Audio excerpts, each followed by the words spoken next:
Sup you beautiful people. Hope you've had a fantastic day. Welcome back to another new episode of What If Naruto was taken by Yoda and trained to become a Jedi Knight. If you guys enjoy this what if, comment down below and let me know. And go ahead and check out other what ifs in the channel after watching this video. Don't forget to subscribe and leave a like, and also share this video with your friends. So now let's start this video. Chancellor's Office, later that day. Overlooking the city, the Sith Lord in a guise known as Palpatine sat in his chair, plotting his next course of action against a single Jedi that was starting to become a problem as of lately. Having failed to come up with a solution on his own, he shared his predicament with the one person he truly trusted. As much as a Sith Lord could trust, at least. The Jedi will be vulnerable in this coming mission. I suggest we make use of the tracker our agent planted on their shuttle. Maz Meta spoke from his position. He was Palpatine's closest confidant, for he was one of the very few who knew about his true identity as a Sith Lord. The Meta had known for quite a long time the problem the blonde Jedi had been becoming, but had chosen not to speak up, letting Sidious do what he deemed was fit. He may well be, and it would be a prime opportunity to strike. But what concerns me is the secrecy of the Order's mission. Knowledge of the mission to Ilum is far more exclusive than general military operations. Uzumaki is already too close, and has proven himself capable of escaping situations that seem impossible.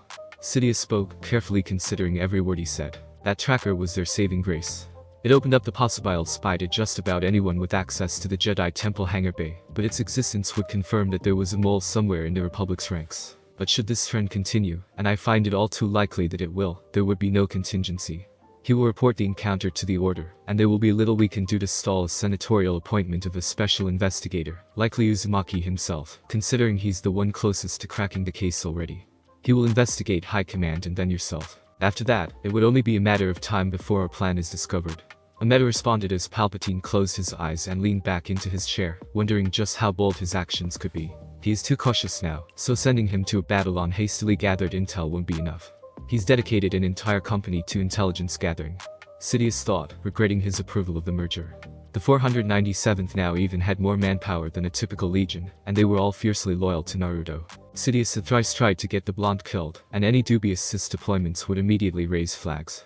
Naruto would start actively searching for the one responsible in High Command. No, despite Sidious's efforts to delay him, Uzumaki would eventually grow impatient with the Chancellor's lack of progress, and conduct his own investigation, and those tracks would eventually lead the blonde right to him. Sidious snarled in frustration. This wasn't just a good opportunity, it was their only opportunity before Uzumaki went from troublesome obstacle to a serious threat against his takeover of the Republic. Why not send someone to cause an incident? Dooku, perhaps.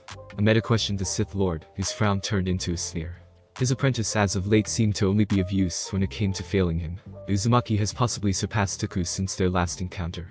Dooku grows older and feebler with each passing moment, while the Jedi is young and full of potential.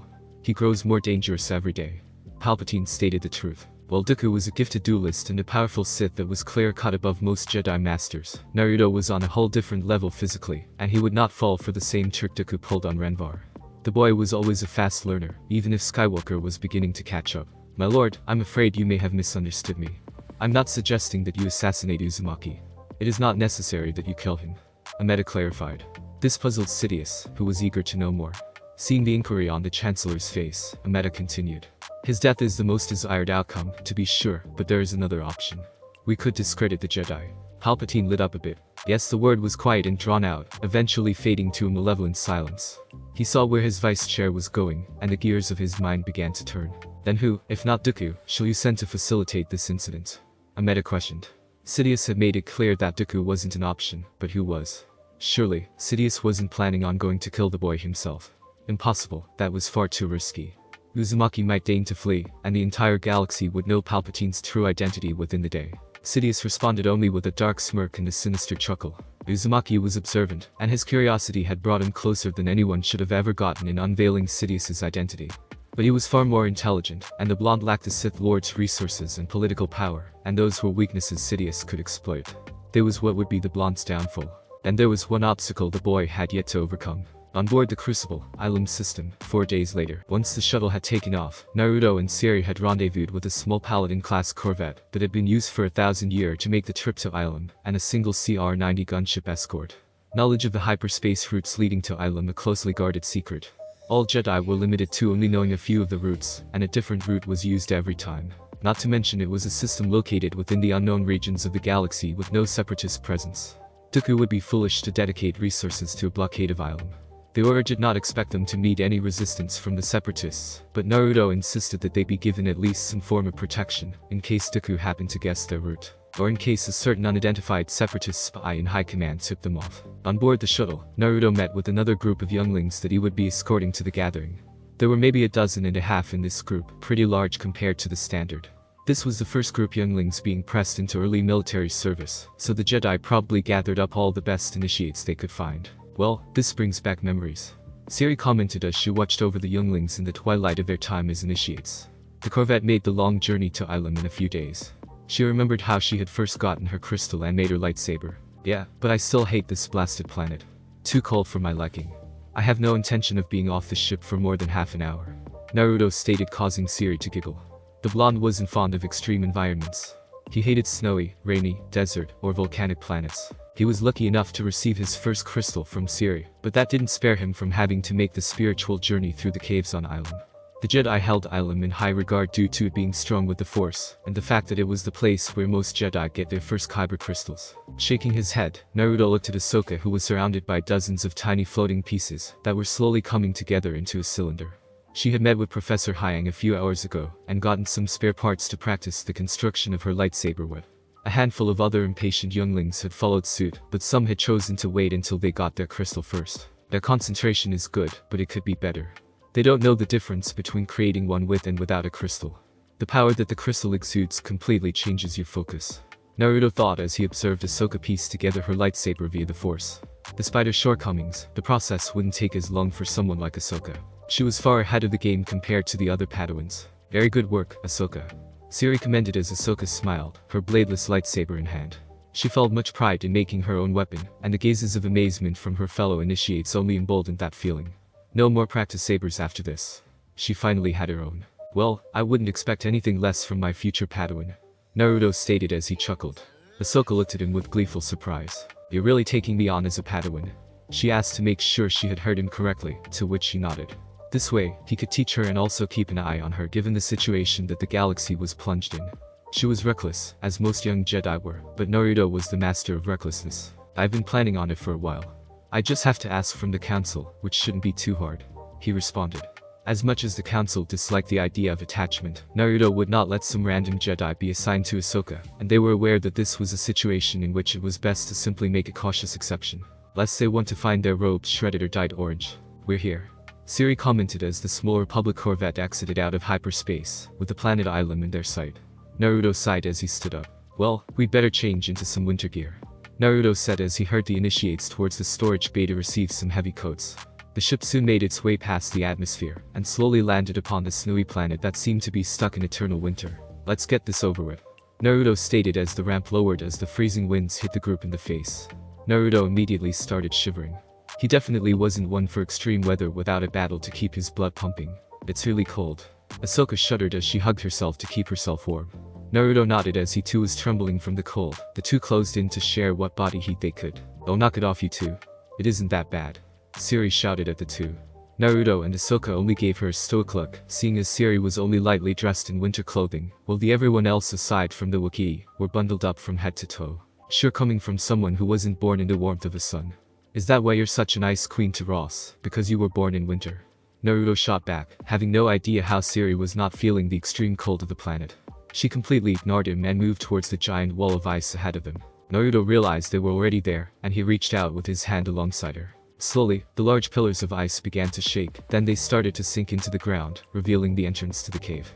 Naruto wasted no time in making his way inside and out of the cold.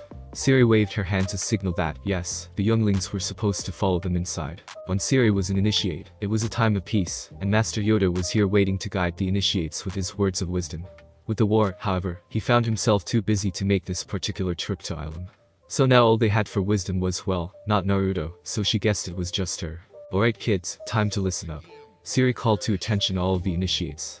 Once you go into the cave, you have a limited amount of time to find your crystals before the entrance freezes upon you. If you fail to find your crystal before it freezes, you will be stuck in the cave for one full rotation, until the sun is in position to melt it again. Siri started as she pointed at the top of the room, where a strange contraption sat dormant. Siri looked over to Naruto, who had finally stopped shivering. Would you like to do the honors? Siri asked. Naruto shrugged and raised his hand into the air, using the force to shift the crystals around into the right spot. The sun shone through the room, providing a small bit of warmth to Naruto's liking. The focusing crystal was at last in place, and a magnified beam of light struck a point above the frozen wall of ice. The heat spread quickly throughout the entire doorway, and the ice melted almost instantly, the water flowing down into the drainage system. The younglings could see that not long after, the sun moved out of its position, and the ice had already started to reform. They turned back for more instructions from the Jedi Masters, who only looked at them curiously. "Well, what are you all waiting for? You don't have all day. In fact, I think you maybe only have an hour. Well, maybe a bit longer." Naruto spoke up with a cheeky grin, causing the initiates to scramble into the cave to find their crystals as quickly as possible, with Ahsoka pouting at Naruto, who only gestured to his wrist before pointing into the cave. Ahsoka hesitated for a moment, but she quickly ran in after the initiates. "Well, now that they've gone in, I'll be heading back. This place always did make me feel sleepy. Wake me when they're finished," Naruto said with a yawn. Siri opened her mouth to protest, but Naruto was already halfway back to the ship. She simply accepted that she was the sole Jedi in charge of the mission now. "Crystal Cave, wait!"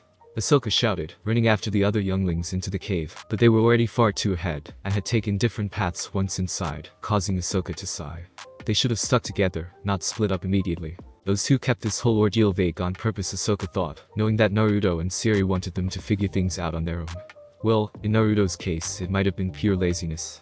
Sighing once more, she began to search for her crystal on her own. With that in mind, she began to walk down one of the paths in the cave. No, she blinked her eyes as she heard someone whisper into her ear, causing her to turn around to see if somebody was behind her. "Hello?" she called out.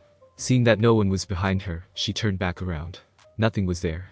She reached out with the force, but found his mind clouded by the powerful presence the caves exuded. Turning back around, she thought she saw a light ahead, but it quickly disappeared behind a corner.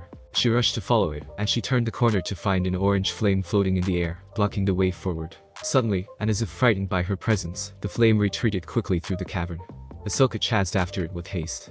When she caught up with it, the flame was gone, but a bright orange kyber crystal formation lay in front of her. Well, her skin was orange, and Neru's favorite color was orange too. Maybe it was meant to be. And hey, orange was the rarest crystal color of all, so bragging rights.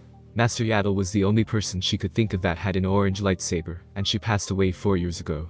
She was pretty sure that made her, like, the only Jedi to currently have one. Ahsoka reached out to grab her crystal, but was suddenly stopped by some sort of invisible force field. She pulled her hand back, curious, before reaching again, only to find that she couldn't come half as close as before.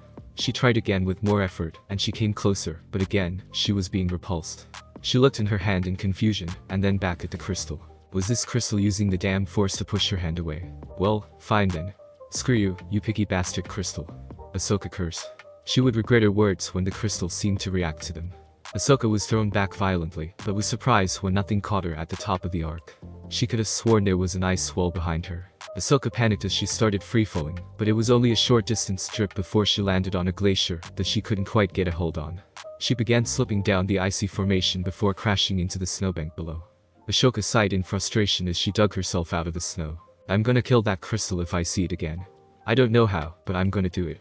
Ahsoka wiped the snow off her headtails and looked up only to find that she wasn't the cave anymore, but a completely different place. It was arboreal area, and it was actually a bearable temperature. She looked around and quickly realized she was in a small village. The buildings made mostly out of hardened mud, wood, and clay. Some were lucky enough to have straw roofs for extra warmth. She looked around and suddenly realized that the village was completely devoid of life. She looked around, noticing that many items were scattered about the earth.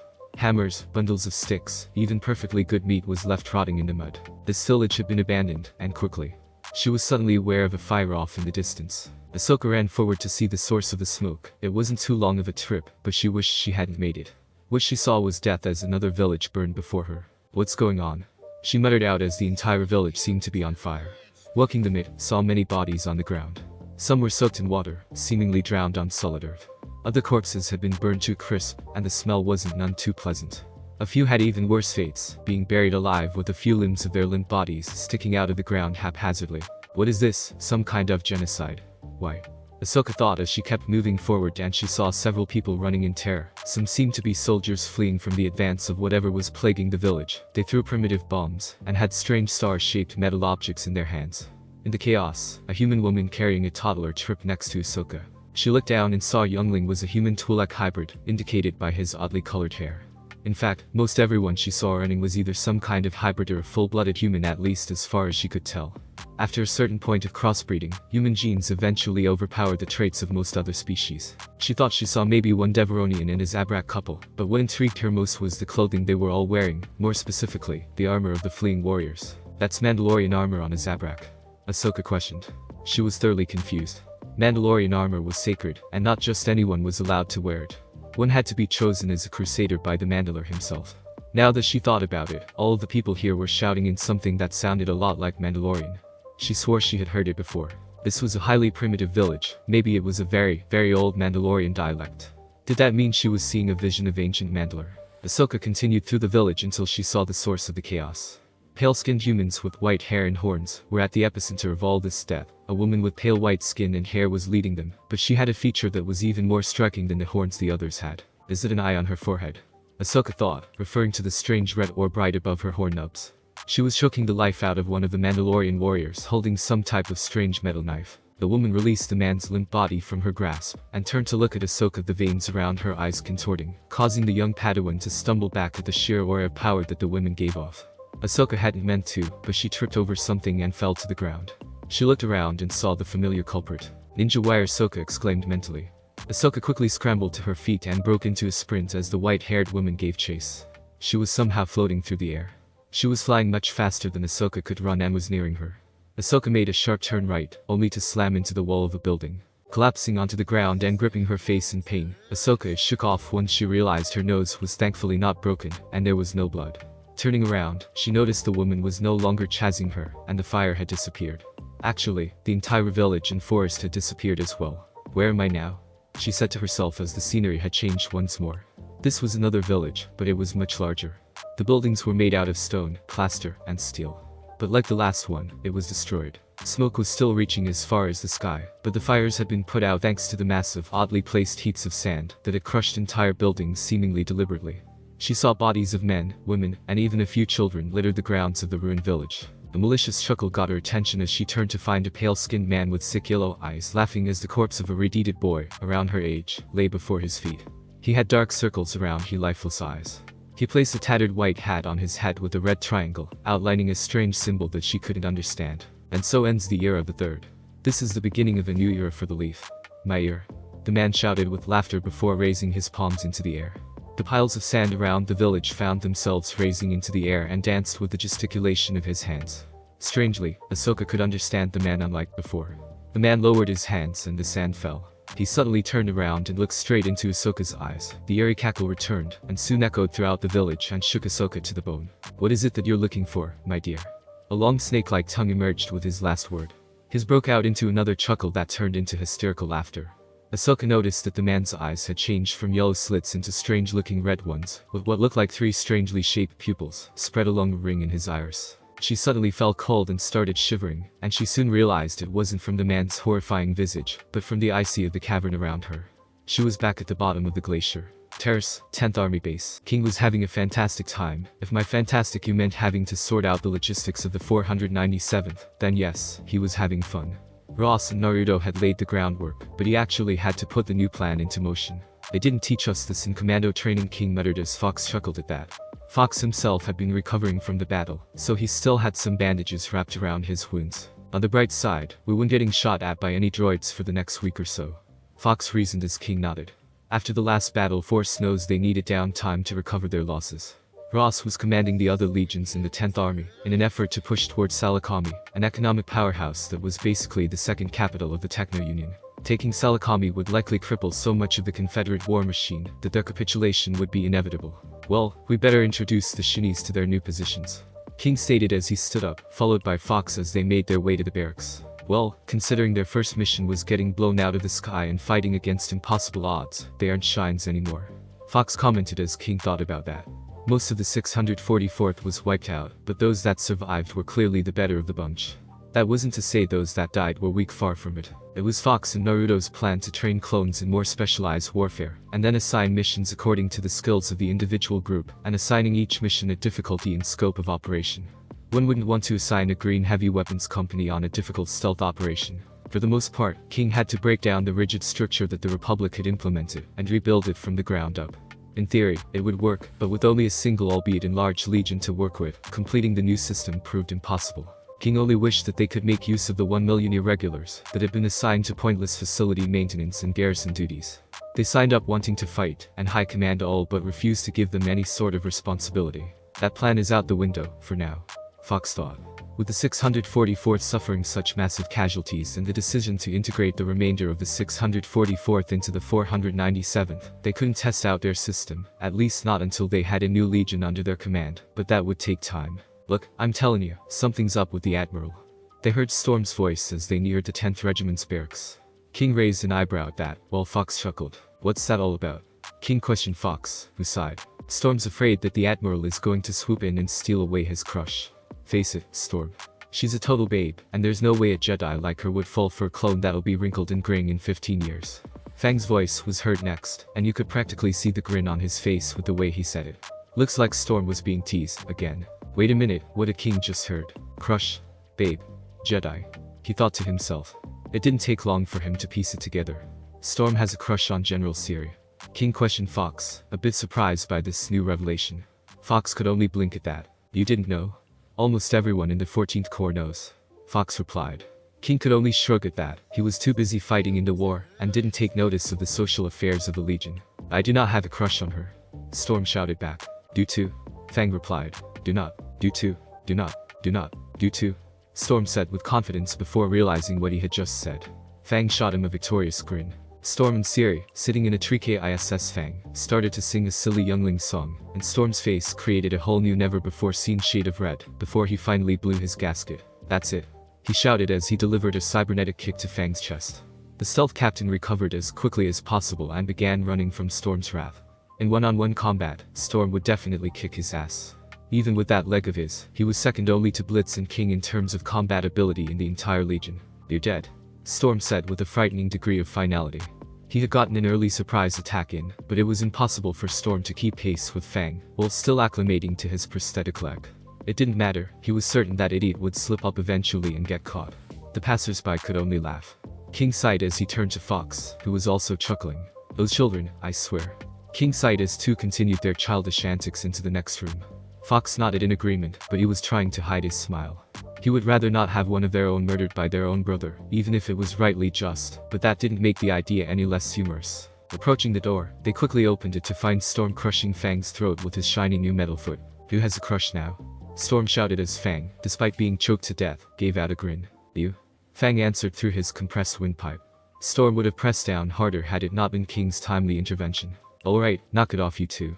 King's voice drew everyone's attention as they all turned to face their commander and stood at attention.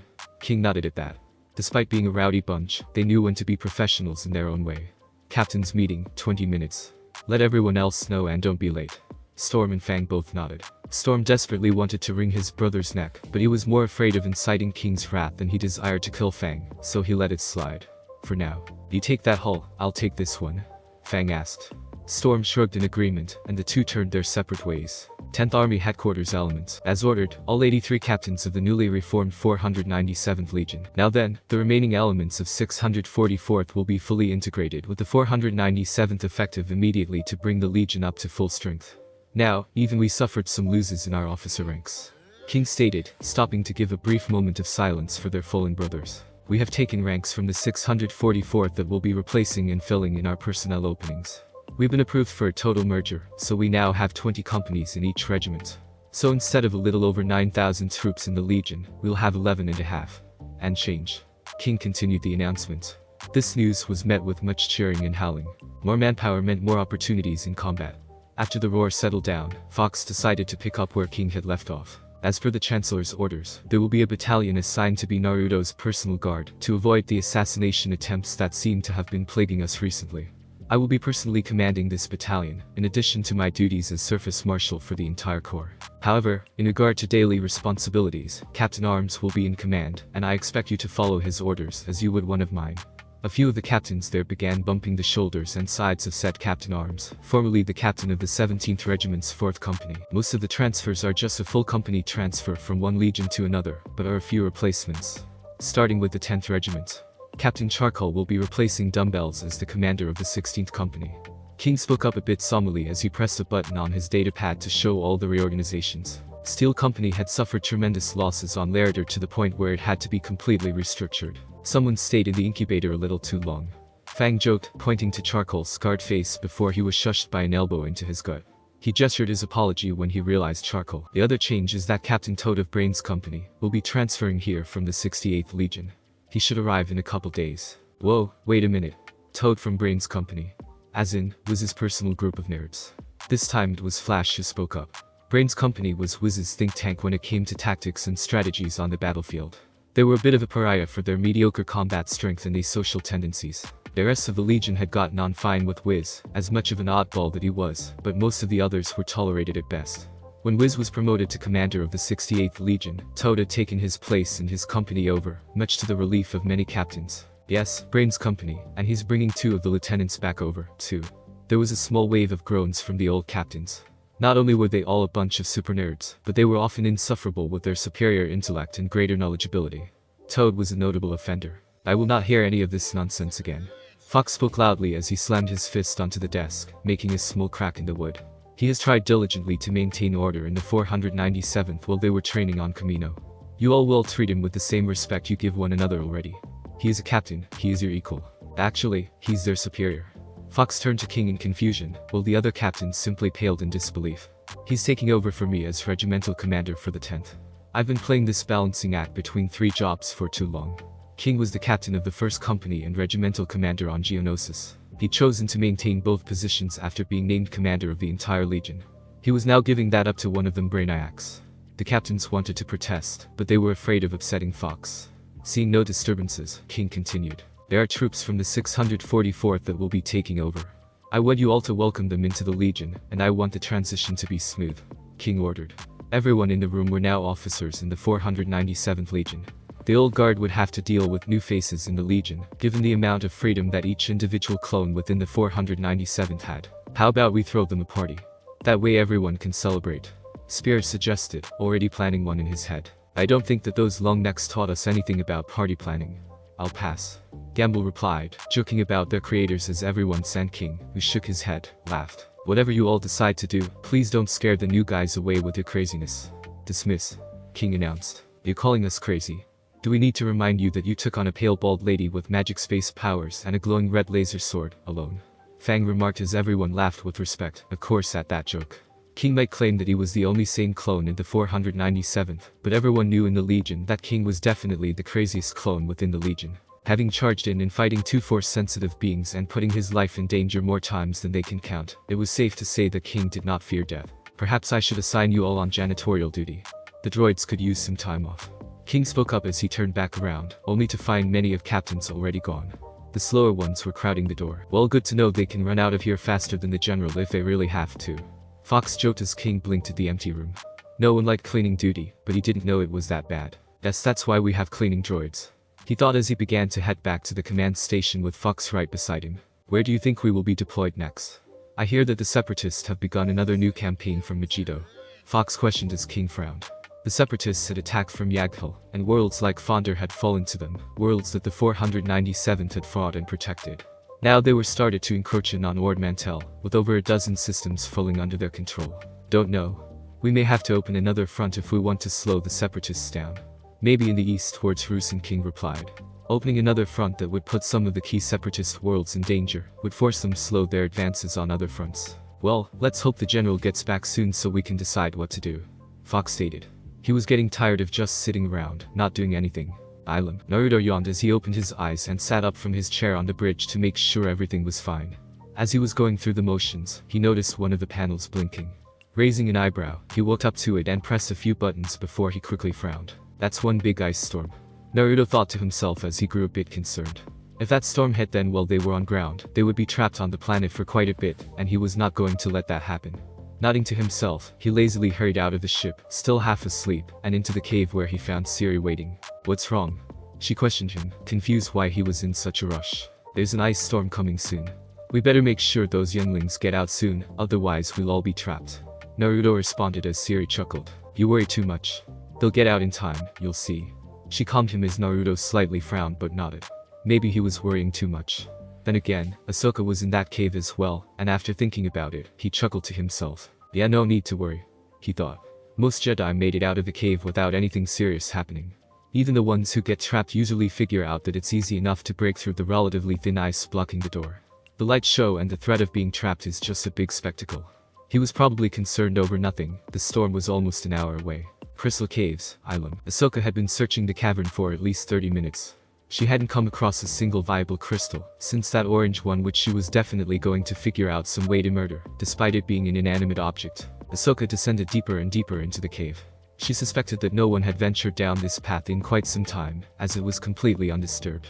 The snow was still perfectly level, and there were gigantic icicles hanging from overhead that she had to dislodge to clear the narrow path ahead. Reaching the large cavern, Ahsoka saw a blue light glowing in the distance, but it was a very dark blue. Not the blue of your typical lightsaber, so it probably wasn't a crystal. Ahsoka suddenly felt the world around her shift, but nothing had changed physically. She just felt extremely off balance all of a sudden, and couldn't keep her footing on this slick ice. Ahsoka groaned again. She had had one too many impacts with the ground today. She looked up to see the dark blue light had gotten very close. She leaned up into a sitting position to get a better view when the icy fog around it began to sift and swivel into yet another vision, but unlike the previous two, this phantasm formulated into someone she recognized. It was Naruto, and he was dueling someone. The two were both using Form V, but the other was clearly a master-level practitioner of the Gemso variant. But who? She thought as her eyes widened, seeing that it was a blue lightsaber, which made her shiver. Why would Naruto be fighting against another Jedi? Her eyes widened as she recognized who it was. It was a highly publicized hero with no fear, and the only Jedi in the galaxy as famous as Naruto, Anakin Skywalker. This again begged the question. Why was Naruto fighting Skywalker? Ahsoka watched the two duel each other masterfully for a few moments. Naruto dodged a heavy swing from Skywalker and moved in for the kill, surprising Ahsoka. She had figured that the two were maybe only having a training match, but this was clearly a battle to the death. Ahsoka was certain that Skywalker was going to be struck down when another Jedi intervened. This time it was Naruto's own master, Plo Koon. What's going on? The first ones Ahsoka figured were nonsensical episodes, but this head trip was taking her to places she didn't understand. She knew Naruto and Anakin weren't exactly friends, more like bitter rivals, but Naruto trying to kill his former master. No way, that wasn't any Naruto she knew. Then the iconic purple blade held by Master Windu moved into attack, and the blades of dozens of other Jedi started swarming the blonde. She could hear the malevolent laughter of someone in the distance. No, it was more of a cackle. It didn't matter what she could subjectively call it, but it definitely sounded sick and twisted, and oh so satisfied. She shook her head only to open her eyes, and find Naruto fighting off a soul Jedi, who managed to nick him in the back of his shoulder. The headed figure was holding her green lightsaber in reverse grip shin. She recognized it because she had been training for years to learn it herself. Ahsoka walked closer and was horrified to find who was wielding it. An orange-skinned Tigrita with alternative white and blue hat tails. Me? She muttered to herself as she sprinted towards herself. Reaching out, Ahsoka dared to sacrifice her hand to stop herself from cutting down her best friend and mentor. What she instead had gripped onto was not a searing hot lightsaber blade, but a somewhat warm solid object. Opening her eyes, Ahsoka saw that she was gripping a crystal, a green crystal the same color as the blade she was wielding in her most recent vision. It did not reject her as the orange one had, and it was definitely the right size. But more so than that, Ahsoka could feel the crystal calling to her, begging her to take it. This had to be it, the crystal that she would use to build her sabe and kill Naruto with. Ahsoka dismissed these thoughts with a shake of her head. She would never hurt Naruto. It was probably she pulled gently on the crystal to find it separate easily from the wall of the cave. She turned and began to look for a way out. She had already been in here too long. She would have to run back if she wanted to make it through the entrance. But what were those visions? They felt so real. She thought. She would have to talk to Naruto about them when she got the chance. Perhaps he could shed some light on what she saw. As she began to make her way out, following the only path forward, she saw a light in the darkness. Following it, she could hear footsteps and voices. This was the other younglings. She broke into a sprint as she noticed that the light was beginning to fade, most likely because of the ice freezing over the door. Made it, she said to herself as she slides underneath the ice as it was closing. Sighing, she saw everyone already else showing off their crystals. About time you made it out. You're the last one, Slowpoke. She heard Siri call her out as she grinned. She never was one for being punctual. Aboard the Crucible. Finally Naruto shivered as the Padawans boarded the ship. They had finally retrieved their crystals, and Naruto was finally glad that they could leave this cold and miserable planet, and finally head back to the front lines, where the war was raging on. You know, you were just like them once. Siri spoke up as Naruto looked at her as if he was betrayed. What? How in the hell was I like them? Naruto shouted, wondering what she meant by that. They were all in their early teens. He was just over 11 when he was promoted. Let's see, you were short, a bit chubby, and oh, yes. Always a troublemaker, and always taking forever to do things. Need I go on? Siri questioned coyly, causing Naruto to pout. At least I know how to properly use a lightsaber. Naruto shot back as Siri chuckled at his response, not wanting to remind Naruto that lightsaber training was his worst field as a youngling. But sighed towards the end as she looked out from the viewport as the ship began to ascend. Don't you miss those days? She questioned him, causing him to raise an eyebrow. What do you mean? Naruto questioned, not sure what she meant by that. You know, back when there was no war. When you would prank the masters and other Jedi and have the guards chase you around the whole temple. Back during the simpler times, she answered, going quiet after that as Naruto slowly nodded. Of course I missed the peace, but every obstacle I faced was during some sort of conflict. I feel most at home out in the field. But this war will be over soon, Siri. I can promise you that. Naruto stated as Siri smiled. She remembered how different he was after coming back from Mandalore.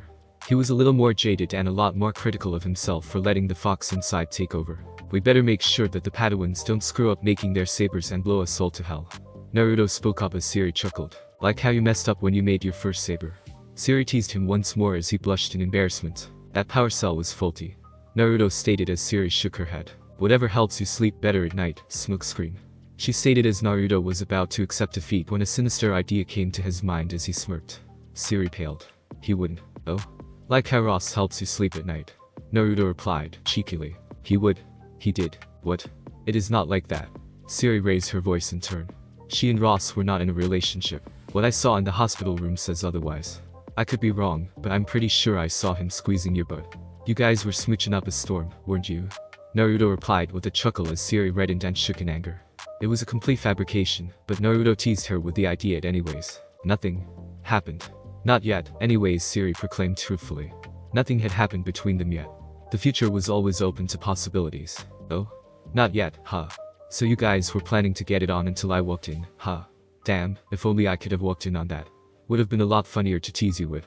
Naruto's verbal attack was a confirmed kill, and Siri remained silent in defeat. If Naruto was keeping score correctly, and he definitely was, he was ahead by more than 20 points. His mouth had to be the smartest in the galaxy by now. I am so going to kill Ross when we get back on Coruscant. Siri thought as she plotted on how to make Ross pay, after their so-called date of course. Everyone's on board, right? Naruto interrupted. Siri replied with a nod. Then what are we still doing on this bowl of frozen hell? Take us out before that storm gets any closer. Naruto said with a shiver. Captain. Siri said mockingly.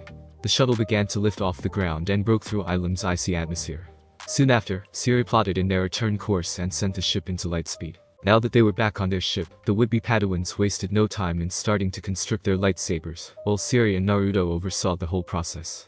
Ahsoka focused like she had practiced, but as Naruto predicted, making a lightsaber with the crystal was much more difficult. She was quite focused as she was slightly sweating. After what seemed like eternity, Ahsoka had finally completed her saber. Opening her eyes, she smiled as she grabbed her lightsaber and activated the green blade. Good job, brat, you finally did it. Naruto ruffled her hair as she pouted, trying to swat away his hand. However, she then quickly realized what she had wanted to him about. By the way, Master Naruto. Ahsoka corrected herself. She had grown accustomed to her calling him the nickname in private, but with others, she preferred to give him the proper respect.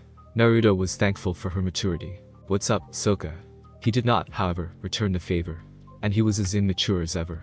I had a few visions in the cave. I was wondering if maybe I could talk to you about them. Ahsoka requested. Naruto was a little confused. I mean, sure you can, but why talk to me about them? He asked. Ahsoka opened her mouth to speak, but stopped as the ship suddenly lurched forward, sending just about everyone to the floor. Naruto managed to balance himself with his chakra, and a few of the younglings had a table to lean on. What was that? Siri questioned, her mood turning serious. I think we must have come too close to a gravity well and got pulled out of hyperspace. Naruto theorized. Impossible, there's literally nothing along this route. No planets or black holes or anything. Siri grunted as the ship shook once again, less violently this time. The two masters shared a glance, and Siri sensed Naruto's feelings. Something was up. Let's head to the bridge. Everyone else stay here. Naruto suggested as Siri nodded, the two of them becoming serious. Their instincts that they had gained over the war taking over. Arriving quickly at the bridge, their eyes widened. Right before them was a Providence class and two munificent frigates. Sis ships, how in the hell did they pull us out of hyperspace? Naruto shouted in disbelief. This cruiser is over 1,000 years old. It probably hasn't had its null quantum field generators upgraded. Not that hard to do when you're working against ancient tech. Siri pointed out.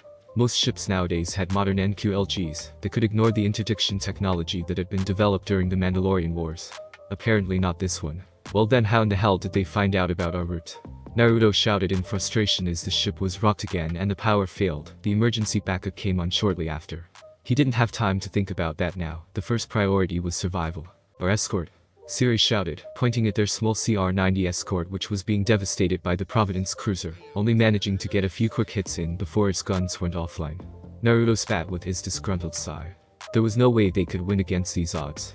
They had no fighter support, and the CR-90 was breaking apart. Only ones capable of fighting were him and Siri. We have to escape now, Naruto stated as Siri quickly got to the navigation computer but shook her head. Naruto reached for the intercom system and spoke to the entire ship. I need everyone to remain calm and listen carefully. Separatist forces have intercepted our route. Everyone make your way to the shuttle dock and be ready to leave immediately, Naruto ordered. The shuttle wasn't meant for 20 people and a droid. Even if most of them were kids, it would be a tight squeeze. Get ready for a fight. Boarding ships incoming, Siri warned him as Naruto nodded. Naruto activated the distress signal, and the two started running to where the Padawans would be. Do you think your distress signal got through? Siri questioned Naruto as they ran.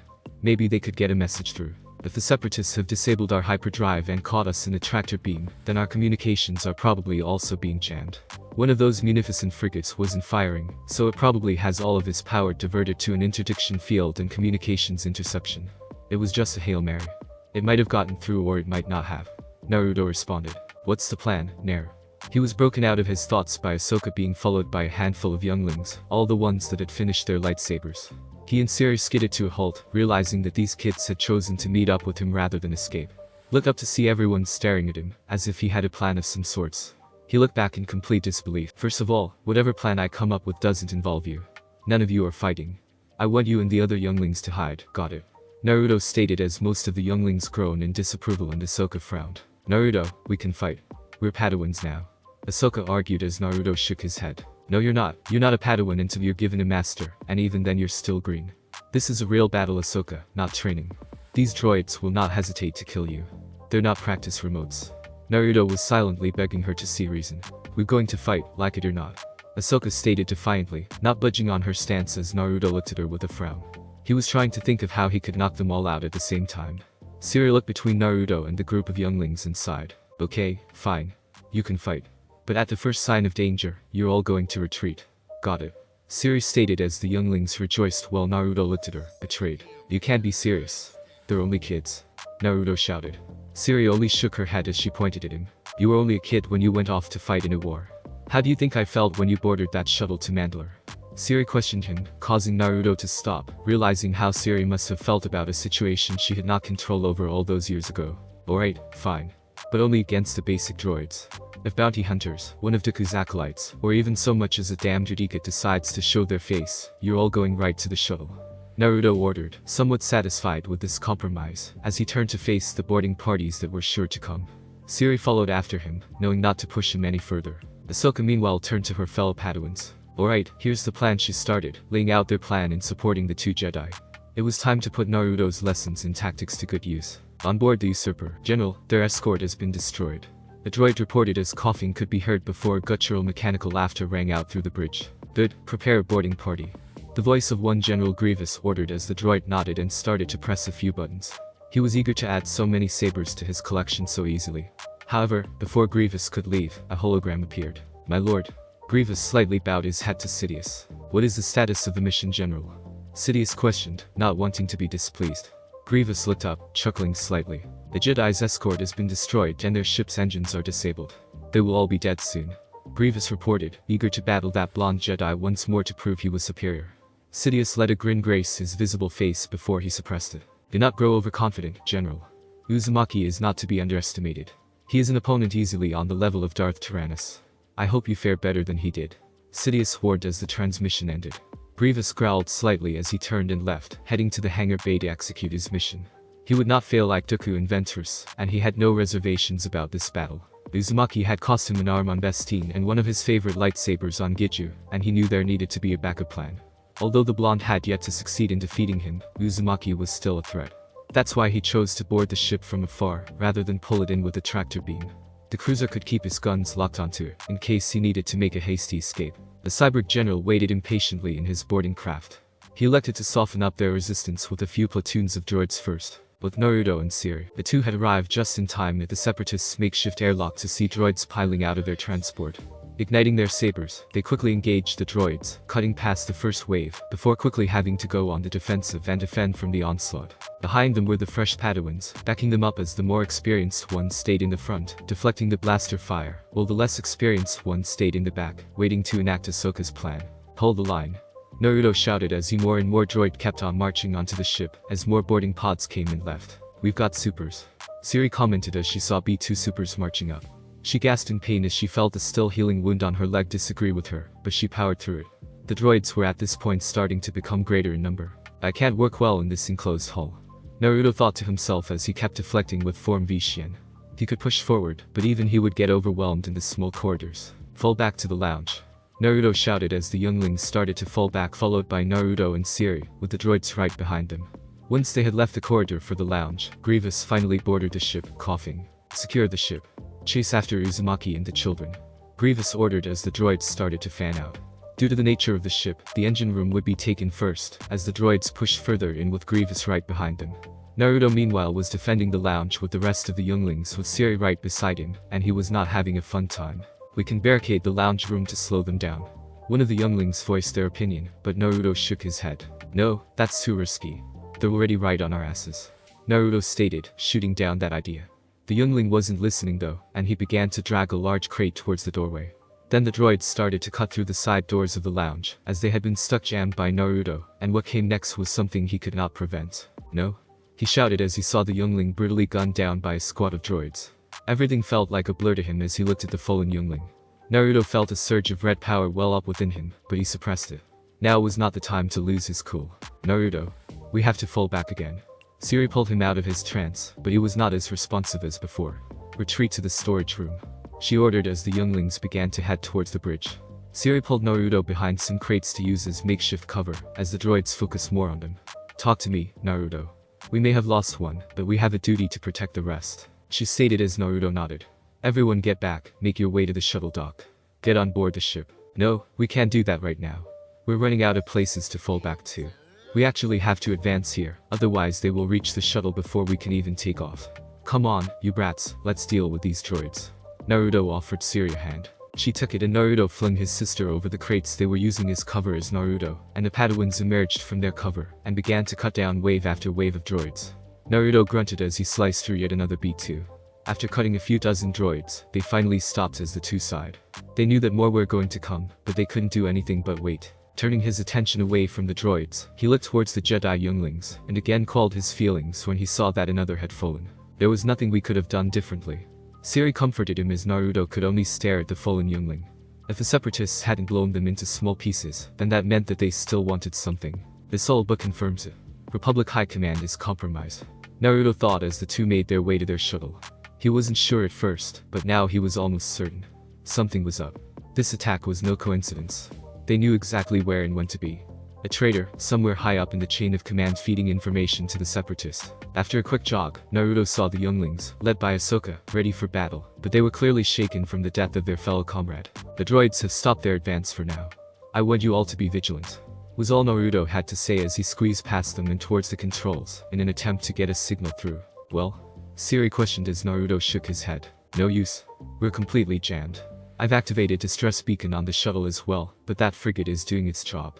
I wouldn't dare launch at this distance, we'll be blown to bits in an instant. Naruto answered with a sigh as he stood up and walked off the shuttle. He began formulating a plan. If we can get to the engine room, we might be able to reactivate the sublight thrusters, and get far enough away to escape the effective range of their turbo lasers. Siri and a few of the braver younglings had followed him outside, intent on following him. Naruto turned with a smirk around only for his eyes to widen. Get down, he shouted as he ignited his saber and quickly leapt over the younglings to land just behind them, and block the incoming strike. I must admit, you have proven to be quite the challenge. The mechanical voice Grievous caused Naruto to snarl as he pushed the cyborg general back. So you finally show yourself after your droids failed. What makes you think you'll do any better, scrap heap? Naruto questioned the separatist general as he was joined by Siri, ready to strike at any moment. Grievous chuckled at the blonde as he pulled out his saber, the freshly crafted saber of the fallen youngling. It would seem that my droids didn't fail completely. He responded as Naruto tightened his hold on his saber, trying to contain his anger. "You're going to pay for that, Grievous," Naruto proclaimed as he charged forward, ready to deliver a powerful strike that would have seriously hurt the wrist of anyone that tried to block it. But Grievous wasn't just anyone. With effortless ease, Grievous blocked the strike, his metal claw-like feet holding him steady from blows that would have staggered anyone else to the ground. "Now it's my turn," Grievous spoke as he ignited a second saber, bringing it down on the blonde, but Siri quickly reacted, blocking the strike before she repositioned to block Grievous's reflex attack. "Hey now, don't go forgetting about player 3. My turn, Rusty." Siri took her place at Naruto's side and swung her saber with an almost malicious grace. She was upset about the fallen younglings, too.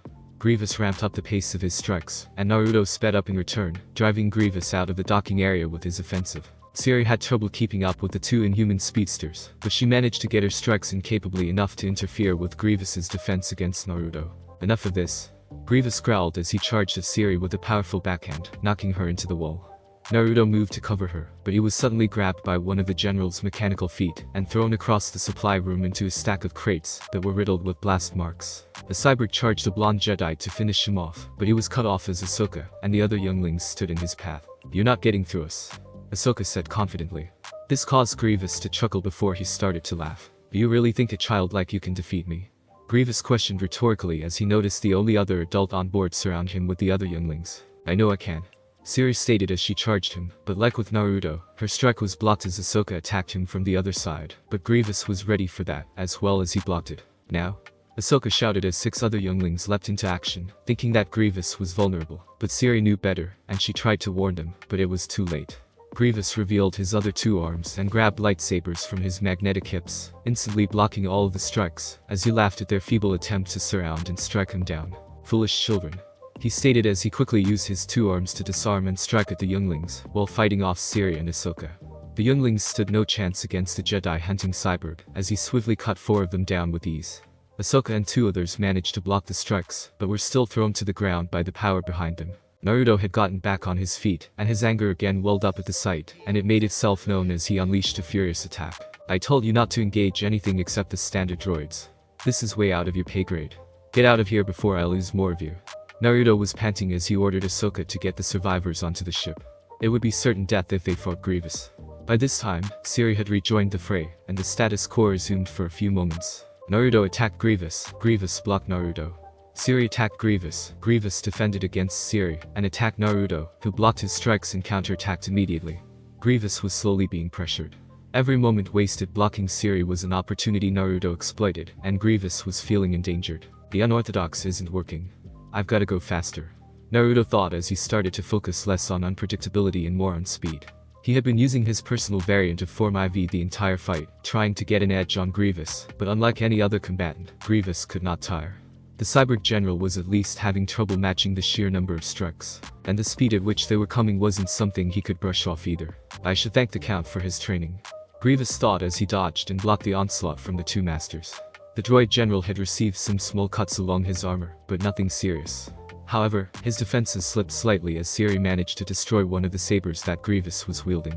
"I'll be taking your saber as compensation, Jedi scum," Grievous shouted as he started to go on the offensive, taking the youngling's freshly crafted saber to replace his destroyed one. Naruto desperately raised his saber in defense. Siri noticed that Naruto was beginning to wear out. She picked up her pace to compensate, and she managed to almost land another hit, but she was knocked back by an abrasive kick from Grievous, who turned his focus back onto Naruto. The two were completely even one-on-one, but there was one distinction between the two. Grievous wasn't tiring from Naruto's offense, but Naruto was, and it showed. The Jedi General was soaked in sweat, and his muscles were beginning to cramp. "I can't keep this up for much longer. I'm reaching my limit," he thought to himself as Grievous started to ramp up his own attacks in response to this new development. Naruto made a risky move in ducking under the blow, but it paid off, and he managed to destroy another of Grievous's lightsabers. He had no more backups, but Naruto also had no more stamina. His vision started to blacken around the edges. He was certain he was going to pass out when Siri jumped back in once more, blocking all of the cyborg's attacks. "I'll hold him off, gather your strength in the meantime. You have 1 minute," Siri offered as she deflected some strikes from Grievous. Naruto couldn't even muster the strength to nod as he backed up a bit and sat on a ruined crate, trying to get his strength back. He had to remain alert in case Grievous tried a surprise attack. Meanwhile, Siri was dueling the general, who growled at her attempts to stall him. She wasn't nearly as capable an opponent as Uzumaki, but she was proving quite the obstacle. Damn this leg of mine. Siri winced in pain as the wound on her foot started to act up in response to the high amount of stress, but she kept alert and deflected what attacks she could.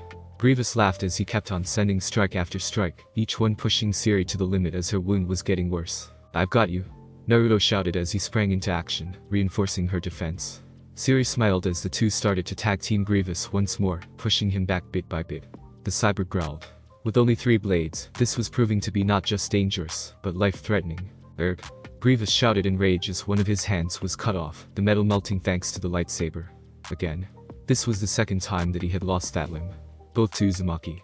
Nonetheless, this proved to be a monumental issue. He was barely holding them off with 3 blades, and now he could only hold 2. Grievous blocked the next 2 strikes from Naruto with his recombined left hand, but that left him unable to counter Siri's offense. Sensing defeat, Grievous improvised and threw his severed bottom right arm forward in a desperate strike. Naruto pressed his attack as he heard Siri grunt in pain. Damn this Grievous, he killed far too many younglings in this raid already, and now he was causing more pain. This time to his sister. The person he cared about most.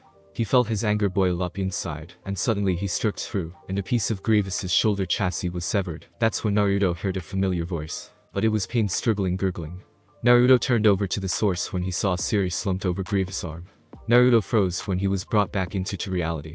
"I love you, little brother." Naruto was speechless at the sight. Grievous's lower left arm had found its way into through Siri's abdomen. The still molten limb has pierced all the way through her body, and she collapsed into her impaler's shoulder. Blood was spraying from everywhere that hadn't been instantly cauterized by the red-hot metal. Naruto threw all sense of control out the window, and immediately threw every ounce of power he had at Grievous, the force sending the cyborg careening through the air uncontrollably. Naruto dashed over to catch the falling Siri, and held her limp body close. Her eyes were glazed over. He couldn't feel a heartbeat. Naruto just sat there, on his knees.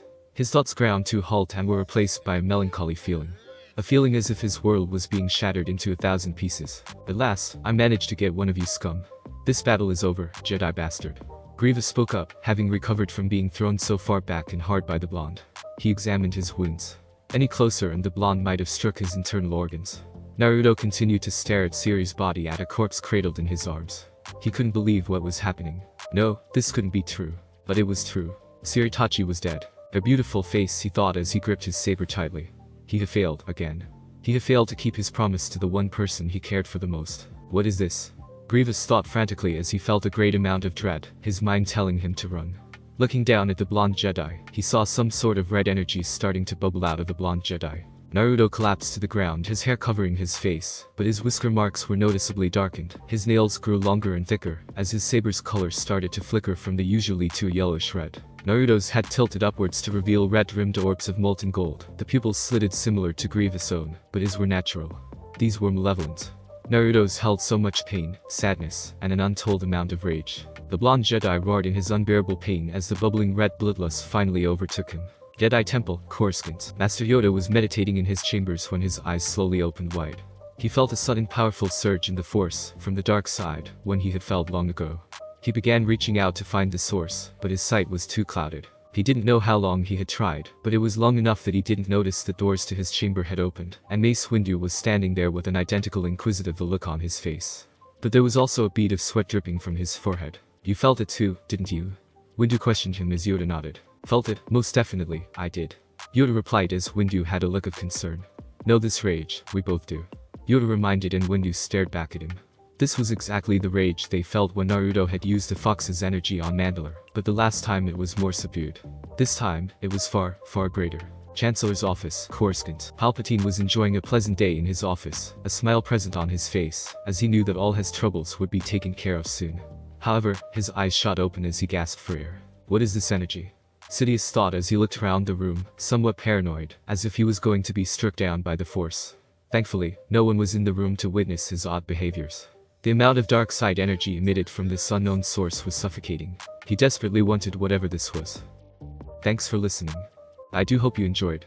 If you want the next part of this video, like, subscribe and comment down below, and turn on the bell notification.